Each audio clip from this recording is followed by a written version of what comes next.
Retomando o depoimento, doutor Cristiano. Pois não. Senhor presidente, eu vou apenas retomar, porque nós falamos hoje nesta audiência, acredito que por várias horas, de um sítio de Atibaia. No entanto, a base, o fundamento, a espinha dorsal da acusação feita contra o senhor, inclusive para, repito, direcionar o processo para a Lava Jato de Curitiba, é que o senhor teria atuado em contratos específicos da Petrobras. Por isso, eu vou perguntar objetivamente, o senhor teve alguma intervenção no contrato da Odebrecht com a Petrobras relativa ao consórcio Reneste-Coneste? Eu vou repetir. Nem da Odebrecht e nem do Vaticano, porque o presidente da República, sabe, não se mete nessas coisas da Petrobras. Certo. Tampouco em relação a qualquer contrato entre a OAS e a Petrobras. Qualquer contrato, mas qualquer contrato não é entre a OAS. Eu estou dando mais importância entre o Vaticano e a Petrobras. Pois não. O presidente da República não se mete. Não é coisa de presidente da República. É coisa de uma empresa que não é uma empresa estatal, é uma empresa pública de economia mista, que tem ações na Bolsa de Nova York, agora mesmo, sabe, com a contribuição da Lava Jato, o Brasil teve que pagar bilhões de dólares para os acionistas, sabe, minoritários americanos.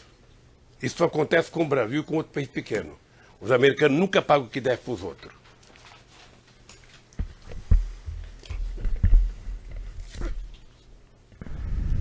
Senhor presidente, peço até desculpas pela pergunta, mas o senhor credenciou ou autorizou Antônio Palocci a tratar de qualquer recurso em favor do senhor perante o Grupo Odebrecht? Olha, nem o Palocci e ninguém tem procuração minha para cuidar de qualquer coisa que pudesse ser do meu interesse. Certo. Então o senhor nunca autorizou. Eu acho que quando as pessoas falarem aqui, porque eu me sinto um pouco ofendido. Eu, sinceramente, não sei mais o que fazer, a não ser esperar por Deus ou esperar que um dia esse país tenha justiça, porque eu sou vítima do maior processo de mentira que esse país já conheceu. Não acredito que tenha na história da humanidade um ser humano que é vítima de perseguição mentirosa desde 2005, sabe? E coisas que não são. Quando começou o processo do Triplex, eu lembro de um advogado muito importante do Rio de Janeiro, um dos famosos, que dizia assim para mim, o presidente Lula, você não tenha preocupação, porque não há como esse processo ir para frente. O apartamento não é seu, você não tem, sabe? Pois não só eu fui condenado, como inventar um offshore, sabe, do Panamá, ligado ao Odebrecht para poder trazer para cá. Aí quando trouxeram para cá, descobriram que o offshore tinha comprado o apartamento da Globo e o helicóptero da Globo. Aí simplesmente desapareceu a moça, desapareceu o offshore e ficou o Lulinha aqui. É isso, então eu estou cansado. Eu não sei, sabe, até onde isso vai acontecer, porque é um processo de mentira atrás de mentira, processo de mentira atrás de mentira, processo de mentira. Vamos seguir nas perguntas, e tudo começou com o PowerPoint. Se o PowerPoint tivesse sido desmentido no ato que ele foi feito, vou dizer uma coisa para você, procurador, que eu não podia dizer. Eu, quando vi o PowerPoint, eu falei para o PT, se fosse presidente do PT, pediria para que todos os filiados do PT no Brasil inteiro, prefeito, abrisse processo contra o Ministério Público para ele provar o PowerPoint. O senhor está intimidando a acusação assim, senhor presidente. Por favor, então, vamos mudar o tom, o senhor está intimidando, o senhor está instigando e o senhor está intimidando a acusação, eu não vou permitir. Doutor, próxima pergunta, por favor. Eu não estou intimidando. Próxima pergunta. Eu não estou intimidando, eu só estou apenas contando um fato verídico. O senhor está estimulando os filiados ao partido a tumultuarem o processo e os trabalhos. Se isso aconteceu, o senhor será responsável. Isso era 3 anos atrás. Se isso aconteceu, o senhor lamentavelmente não fizeram. Excelência, isso não é, na verdade... Ele está instigando os filiados ao partido a tumultuarem e intimidarem o Ministério Público, doutor. Ele falou, eu não vou permitir isso. Veja, a referência feita foi a processo judicial. Eu não acredito que a justiça seja meio para instigar o Ministério Público. Mas tumultuar a justiça, sim. Aí cabe análise judicial. A justiça, ninguém falou... sim. Pois é, mas... Vamos adiante, faça a pergunta, eu só insisto no esclarecimento de Vossa Excelência da referência a processo judicial. Eu não acredito que a justiça fosse ser meio de pressão contra o Ministério Público. Isso dito pela própria justiça é grave. Eu não estou falando que a justiça vai definir, mas você tumultuar a justiça por meio de diversas ações que vocês têm que responder, que você tem que contestar, que você tem que prestar informação, sim, isso é intimidar, porque nos tira do nosso trabalho diário para ter que ficar respondendo intimações, informações e questões que não são pertinentes. Isso não é primeiro fato concreto, né, Excelência? Tá, mas ele falou doutora, que ele está instigando doutora, as pessoas prejudicadas recorrerão a quem? Tá. As pessoas prejudicadas recorrerão à justiça, o senhor já foi julgado em primeira instância, já foi julgado em segunda instância, e o seu processo está nos tribunais superiores. E o senhor vai ser julgado pelos tribunais superiores. Vamos adiante. E pela Constituição, a presunção de inocência, sim, inclusive nesta fase que Vossa Excelência mencionou. Sim. Mas, retomando, senhores presidente Lula, o senhor alguma vez pediu ao senhor João Vacari que tratasse de qualquer assunto relacionado a um apartamento no Guarujá ou a um sítio em Atibaia com o senhor Léo Pinheiro? Essa é outra mentira que apareceu não sei de onde. Eu nunca pedi, até pelo respeito que eu tenho à figura do Vacari, eu jamais pediria para o Vacari cuidar, sabe, de qualquer assunto meu que pudesse significar comprometimento com coisa ilícita. Nós, da Defesa Técnica, apresentamos, neste processo, um parecer técnico feito pelo perito Cláudio Wagner, que está apenas para os colegas, Vossa Excelência, Ministério Público, saber no evento 1169. Esse parecer foi feito, senhores presidentes, porque um delator da OAS, o senhor Emir Costa, apresentou um papel, da Odebrecht, apresentou um papel dizendo que aquilo seria extraído de um sistema da Odebrecht e comprovaria uma suposta destinação do valor de R$700 mil.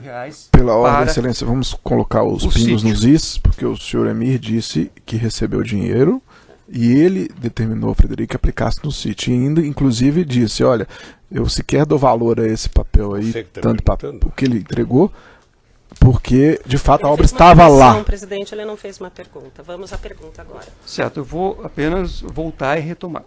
Nós, da Defesa Técnica, apresentamos um parecer técnico feito por um perito contador, auditor, que analisou esta afirmação do senhor Emir Costa e analisou o papel que ele apresentou. Ele foi, inclusive, fazer na Polícia Federal análise da suposta cópia do sistema da Odebrecht. Excelência, vamos contextualizar que foi feita a perícia oficial e garantir a autenticidade e fidelidade com os sistemas. O perito, o expert, no parecer técnico que apresentou, ele conclui que...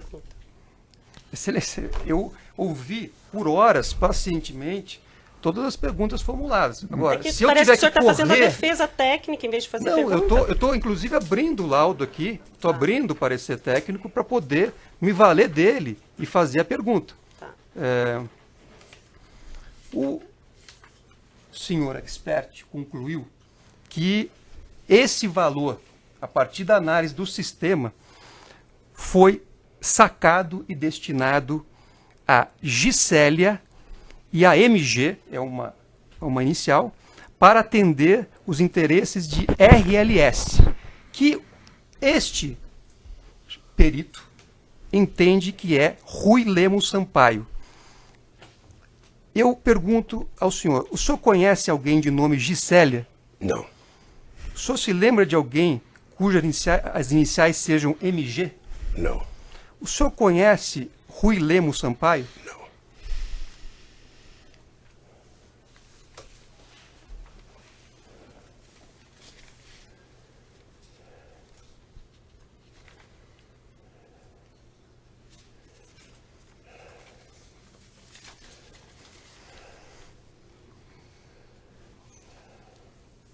Presidente, muitas perguntas foram feitas em relação a processo de nomeação, a processos que eram conduzidos objetivando encaminhamento de nomes, nomeações, etc. Daquilo que passava pelo gabinete da Presidência da República, no tempo em que o senhor era presidente da República, o senhor sabe dizer se esse procedimento levava em consideração a realização de uma análise criteriosa sobre a idoneidade da pessoa perante a ABIN e outros órgãos? Ela é feita pelo GSI, certo. Pelo Gabinete de Segurança Institucional, que investigava junto à ABIN, quero crer que era junto à ABIN, e o resultado chegava para a Casa Civil, que passava para mim, olha, tal pessoa não tem nada que o desabone, não tem, e essa pessoa era encaminhada para o Conselho com uma análise feita. Era assim. Certo. Sabe? A coisa mais vulnerável que a gente indicava, por exemplo, era a ministra da Suprema Corte. Era Procurador-Geral da República, que eu indicava, ou seja, eu respeitosamente acatava a decisão da corporação que indicava o primeiro da lista e eu referendava. Às vezes chegava juiz para você indicar, você não tinha referência. Vinha uma lista tripla de 3 nomes, 50 deputados apoiando um, 40 deputados apoiando o outro, 80 deputados apoiando o outro. Às vezes eu tinha que mandar consultar ordem dos advogados para saber se a pessoa tinha alguma coisa para poder indicar. O ministro da Suprema Corte era a mesma coisa, tinha uma lista de nomes, você analisava os nomes, o ministro da Justiça analisava o nome, a Advocacia Geral da União analisava o nome, ia para a Casa Civil, você conversava com pessoas influentes no meio jurídico, sobretudo com um companheiro da Suprema Corte, sabe? E essa pessoa, não tem nada que desabone, é uma pessoa competente juridicamente, a pessoa você indica para o Senado aprovar. É assim que funciona.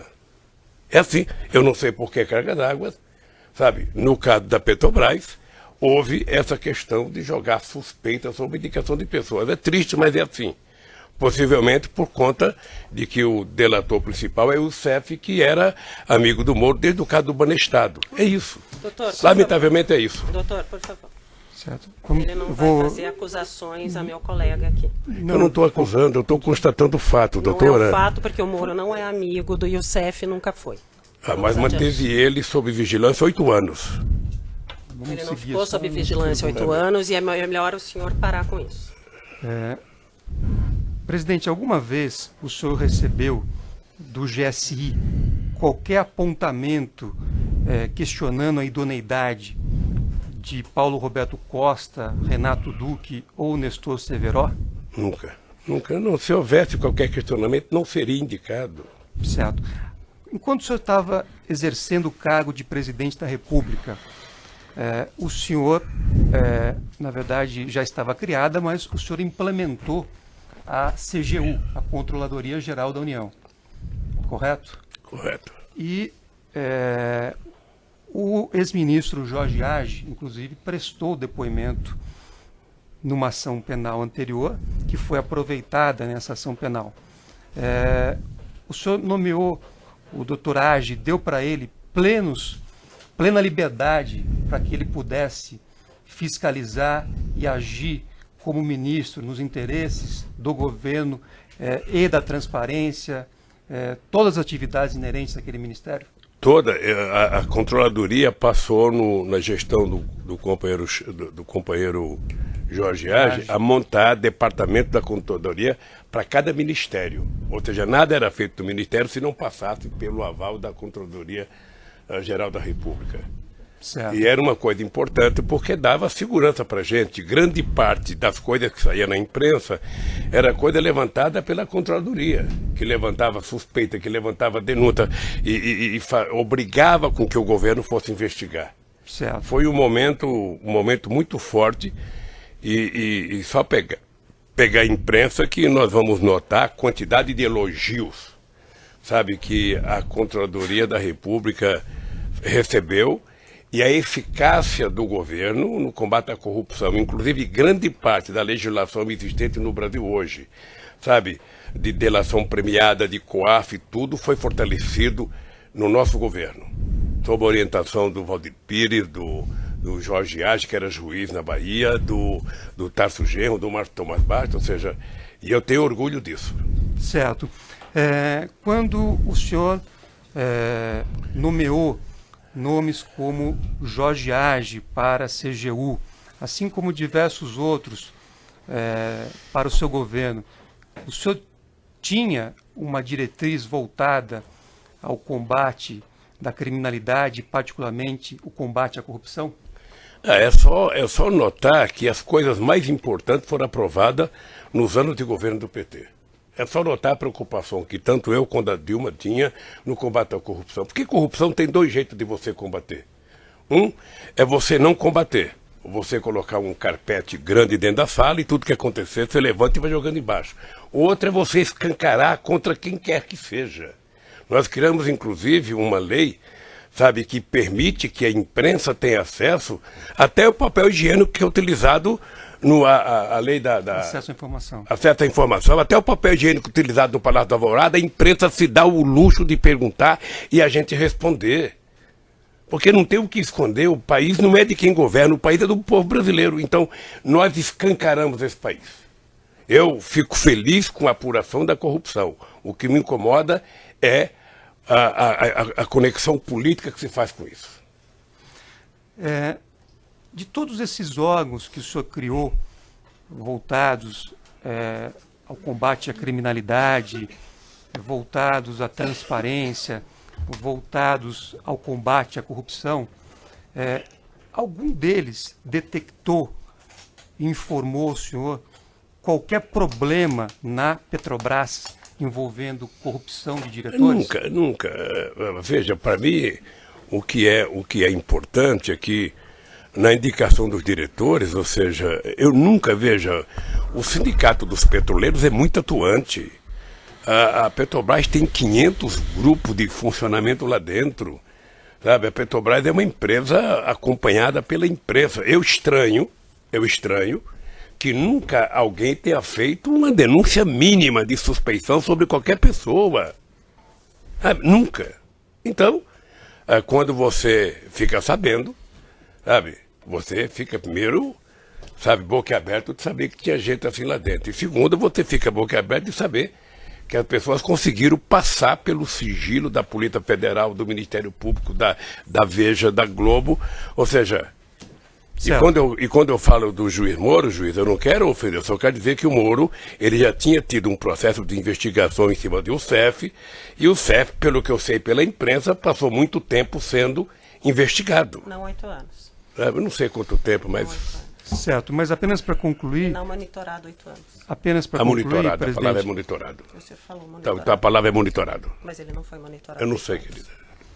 Apenas para concluir, presidente, quer dizer, o senhor nunca, no período que exerceu a presidência da República, o senhor nunca teve conhecimento, nenhum órgão levou o senhor, absolutamente nenhuma informação, nenhuma situação que tenha sido detectada em relação à Petrobras que pudesse sugerir a prática de corrupção. Não.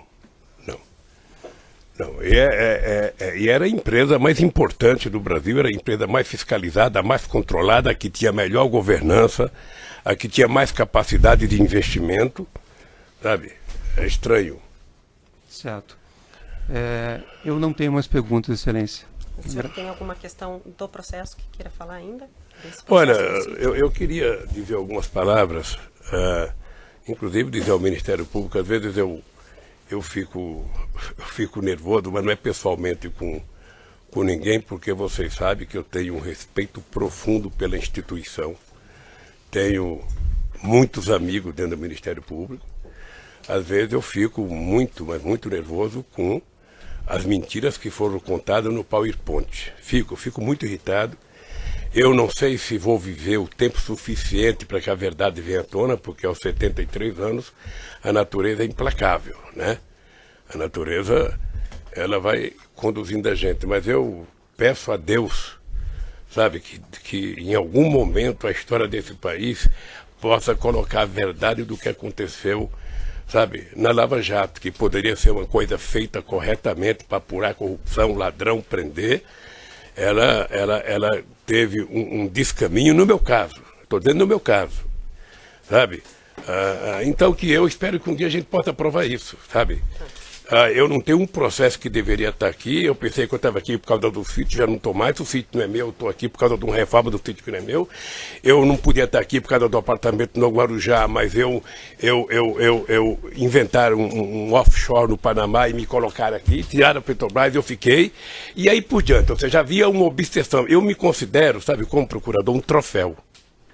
Eu era um troféu que a Lava Jato precisava entregar. Não sei por que não gostam de mim, mas era um troféu que precisava entregar.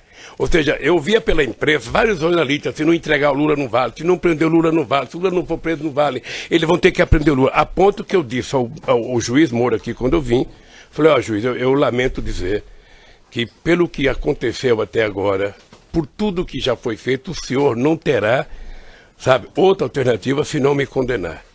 Sabe, porque eu tinha certeza, ele não tinha como, sabe, sobretudo com a Globo, com a espada na cabeça de todo mundo, amedrontando a sociedade brasileira. Então isso me deixa constrangido, e eu quero dizer que o meu esforço agora é tentar desmentir as mentiras contadas a meu respeito. Não é nem provar a minha inocência porque eu sou inocente, porque depois, doutora, de eu ser investigado, de quebrar meu sigilo telefônico, meu sigilo bancário, de invadir a minha casa, de levantar o colchão, de abrir o meu fogão, de abrir minha televisão, de visitar a casa do meu filho, não apresentaram um centavo de real na minha vida, nem na minha conta, e depois de inventar, não, mas o dinheiro era na conta do fulano, não é conta de fulano tinha uma conta... Especificamente sobre o objeto dessa denúncia, realmente, o senhor tem alguma coisa? É sobre isso, Excelência, as considerações são eu me sinto vítima, eu me sinto vítima do processo do Triplec, me sinto vítima do processo do sítio, me sinto vítima, sabe, do terreno do Instituto. É outro absurdo. Eu nunca fui lá, eu fui uma vez para dizer, nós não queremos comprar. E já sei que está aí, eu estou indiciado, sabe? Então, realmente, olha, o meu esforço agora é não perder a tranquilidade e pedir a Deus que nesse país se faça justiça. Porque até agora, sabe? Então, encerrado, agradeço a todos a paciência.